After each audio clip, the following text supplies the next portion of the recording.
Welcome, people of the World Wide Web. So, Cypher Sigma Screen Time, or Chris, as I'm known. Again, apologies for the voice. This is recorded when I'm not too well. Hopefully, it's not coming across too bad. So, it's a Wednesday video as usual, and it is a look what I've been watching. Not as extensive and not as many as I have. I've been on bigger series and stuff, and being ill and that, just haven't been able to watch the quantities that I've really wanted to, so I'm struggling a little bit, but we will get there. So first off, we will go into online. I've only done one online, and it was the streaming site Disney, obviously Skeleton Crew. So this is the kids version of Star Wars, so to speak, essentially based around a set of kids from a planet who's been hidden, and unfortunately find a spaceship and get sent out into space and try and find their way home. It very much feels like a kind of Goonies, Homeward Bound-esque movie. I really enjoyed it. I thought Jude Law was really good in his role. I quite like the kids, and obviously the designs of the aliens and stuff in this, and the pirate stuff. And I thought it was just it's a fun you could sit on. You ain't got to be all serious about it, and just enjoy the ride. And it was nice to open up this kind of secret world, so to speak, of Star Wars. So I did enjoy that one. So I recommend that. That's it. That's the only streaming I've done. So what did I get up? So first, it's obviously some recent pickups. So this is 3 episodes from the series Pro Stars. I think it was only a 12 or 13 episode series. Very cheesy when you go back and watch it. Obviously, the introduction's really good, but it's very much the cartoon and animations are, I would say, the style of Toxic Crusaders, if you've ever seen that series.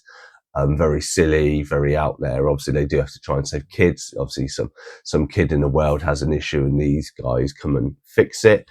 I like the gadgets and stuff like this, but very, very zany and stuff like this. As I say, glad to have found that they actually have this and to have it in the collection. It's a region 1. It's only just over an hour long, so I enjoyed that. So Pro Stars, I know a lot of people will not have remember or even heard of it. So next up, we have My Babe Steelbook. Yes, as if you remember the thing. So this is Barbed Wire. I really actually enjoyed this film. Really loved rewatching it. Obviously, was a big fan of Pamela Anderson back in the day. Still do like her now, but I prefer, as a young adolescent kid in the 90s. You know what I'm talking about. Obviously, the story has a few issues in that. As I say, I've only just realised there is actually a little bit of damage to this steelbook, funny enough, on the edge. Oh, I completely and utterly missed that. Oh well, it is what it is. If you can see it there, I totally missed that. Obviously, I need to inspect it. Hopefully, that hasn't happened since I've had it, or I've overlooked it. It just made a clicking noise when I tried to open it, so I'll have to try and bend that back and make sure that doesn't get any worse. But yeah, Barbed Wire, you can't really go wrong with it. Cheesy 90s movie, not the greatest, but fun. So then, as I said, I've been on series, so I've gone back and revisited Flash. So this was all of season 7, so 8 I have, and then I have to buy 9. You could tell this is obviously Cisco leaves.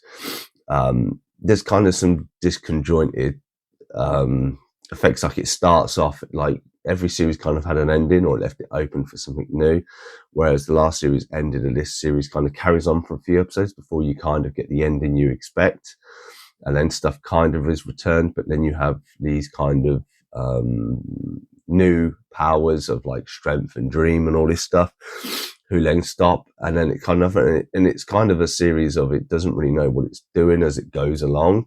I don't know if there was other factors involved and they just had to keep wrapping stuff up. But it is what it is. I say I didn't mind it. I do enjoy the Flash TV series. They do get some elements done very well, and interesting to actually finish the series off. So next up we have young adult. So this is Charlize Theron. So she is a writer of kids books. She is struggling to write the last one and then goes back home and decides that because her life is a little bit chaotic, she's going to get back the man of her dreams, Patrick Wilson. Obviously, you know him from The Conjuring, and that his picture is there. He's just married and has a new kid, and she gets invited to this like baby shower and comes and tries to wreck it. I did enjoy this movie quite a lot. It's got Patton Oswalt into it. It's one of these movies where I don't like. The whole point of this story is she's going through this chaotic time and she kind of has this revelation and then kind of sets herself anew.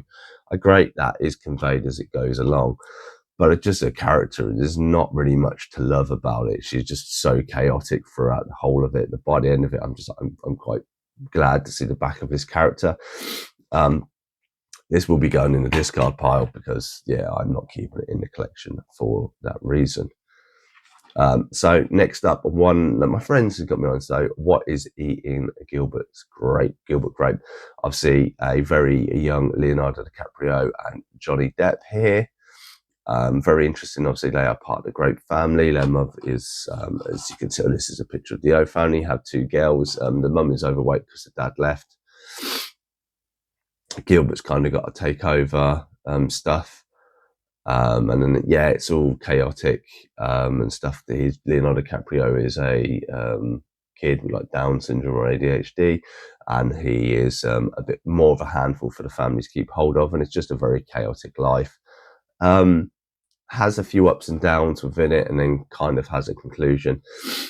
I enjoyed it. I've seen it twice. I'm not going to keep it in the collection. Like I appreciate the acting in it, and obviously it's good to see, but it's not one I would actively seek out to rewatch. You know, I've watched it twice in probably about 15, 20 years. I reckon it'll be another 15, 20 years before I'd even want to revisit it. So I just think that sits to one side. So next up, one of my wife's favourite, we had Sealed Black Beauty. Never seen it, watched it, actually quite enjoyed it. It's kind of a period drama. It does kind of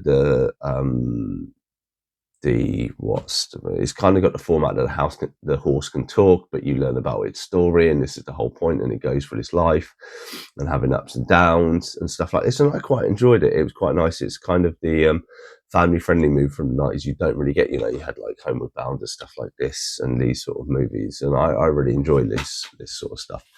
Apologies, as I say, nobody wants to see me with a running nose. So that's definitely Stay. I say it's my wife's anyway. So next is An American Haunting. So this is where a mum and a daughter are in a house. The parents are separated, and the daughter is kind of having a bit of a flashback to something that's happened. She feels like there's some sort of entity or that in a room. Her mum soothes her and just says, you know, it's unimagined.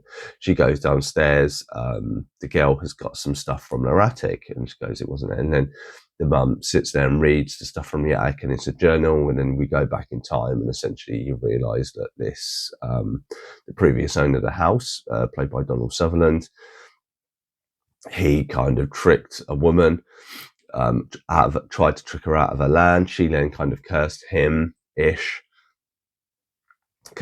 his daughter, and then you get to relive the whole possession. And then at the very end, there's a twist that you don't necessarily see coming. I didn't see coming. It was not the great. It's a bit of an eye-opening one when you then go back to modern day time and you can see it kind of relates to current day time. And it's just, yeah, it's an aspect. It's something that it's done all right. I'm not a big horror fan. I'm not going to revisit it. So that is another one on my 29 to rewatch that will go from the collection. Next up, we had this one of my wife. She kind of mentioned it a few times to watch it. Saturday Night Fever. I've never seen it. I didn't realise there's a sequel one. We watched it. It's my wife's. It will stay in the collection, but I thought it was not really my cup of tea. In all fairness.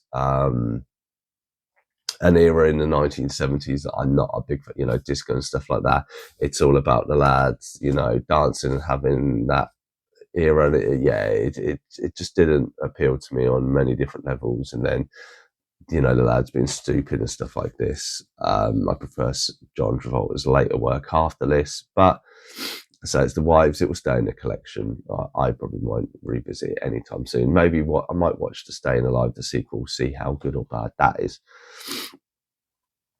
So next up we have Alpha Dogs, which stars Bruce Willis in a very small role, Ben Foster and a lot of other ones. I never realised this was based on a true story, and essentially it is about a lad getting killed.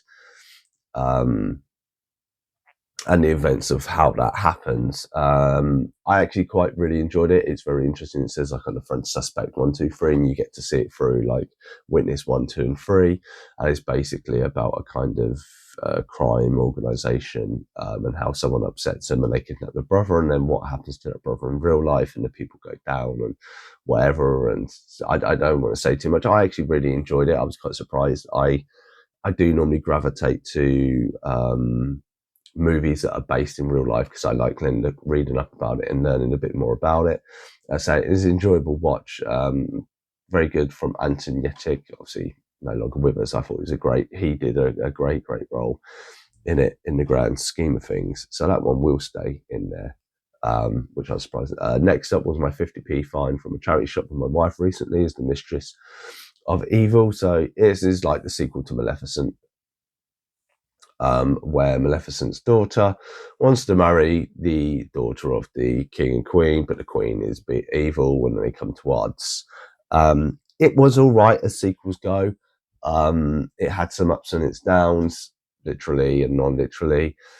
It has the happy ending as you would expect. I think Angelina Jolie is brilliant in this. I do think it was done very well. The animation side of things and the CGI for a Disney movie is done really well. I couldn't really pick too much faults of it. It wasn't as most entertaining. It was interesting that they try and demagify, so to speak. And there's obviously Warwick Davis as this little kind of Rumpelstiltskin type character who's trying to undo him. And then there were a few little bits like that. And Angelina magically having all these other creatures that kind of come across. It was just stereotypical Disney kind of movie. Wasn't as groundbreaking as the first, but I think once you've done the first movie and it did well, it's a bit hard to replicate that. And then the final one was one I bought was supposedly this is 1981, but on IMDb it says 1982. So this is Swamp Thing. This is based on the DC comic book. I actually really enjoyed this. For the time, I was a big fan of the cartoon, which I didn't realize was 5 episodes, and that's what I have fond memories of. This does relate quite a lot to it. I do think the newest series that they did, I think it's in the early 2000s, like late 2010s. I want to say it might be 2020. I might be done, but I thought that series was absolutely amazing. This is good for its time. It's very much got the Toxic Avenger type one, people getting killed and stuff like this. And there are a few scenes where he falls off the boat and does some silly stuff. Arcane getting turned into the wolf is a little bit silly. I quite like how a lot of this premise was taken to the cartoon, and say it's a shame the cartoon didn't have a longer life. But it was but they all, like the bloke who plays Arcane, he looks kind of like as you would imagine the army guys play. It's very cheesy, but all in all, I thought works really well together. So that is essentially it. As I say, I've probably flown through it a little bit because I'm not very well, but obviously this is a look what I've been watching, or whatever I call it. Apologies. Obviously 3 will go and the rest will stay. Have you seen any of these? Let me know your thoughts and feelings in the comments down below, or hit that subscribe button. I've been Cypher Sigma. Screen Time, I shall see you in the next one.